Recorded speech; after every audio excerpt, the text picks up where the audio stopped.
শ্রেণীর ব্যক্তির বিরুদ্ধে আল্লাহ বলেন আমি নিজেই কিয়ামতের দিন মামলা দায়ের করব।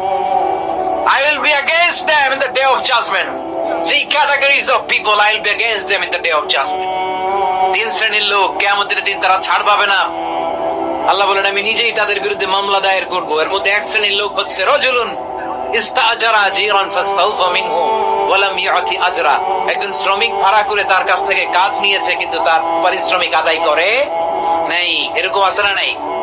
দাপট দেখায় ইউনিভার্সিটির ক্যান্টিন গুলোতে, ইউনিভার্সিটির ক্যান্টিনে যে খায় মাগের বিল দেয় না, এরকম টাকায় তাছাড়া নাই।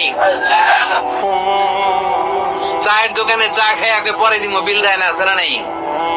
দোকানে যে পণ্য কিনে বিল দেয় না, পরে দিব, আছে না নাই? কিয়ামতের দিন আল্লাহ তোর এই মাস্তানি ছুটাবে চিল্লা এখন ঠিক কিনা? আনা খাসমুহুম, আমি নিজেই তাদের বিরুদ্ধে মামলা দায়ের করব। কথাটা কার? এজন্য বিশ্বনবী বললেন খবরদার, মেহনতি মানুষ, খেটে খাওয়া মানুষ, এদের দোয়া কবুল হয়ে যায়। আতুল আজিরা আজরাহু ক্বাবলা আন ইয়াজিফা আরাকুহু। খবরদার, বিশ্বনবী বললেন শ্রমিকের ঘাম শুকিয়ে যাওয়ার আগে তাদের পারিশ্রমিক মিটিয়ে দাও। বিশ্বনবীর বিখ্যাত হাদিস, আতুল আজিরা আজরাহু ক্বাবলা আন ইয়াজিফা আরাকুহু।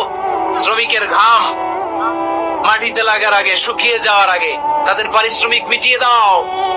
কেননা তারা যদি বদদোয়া করে তোমার জীবনকে জাহান্নাম বানিয়ে দিবে কে?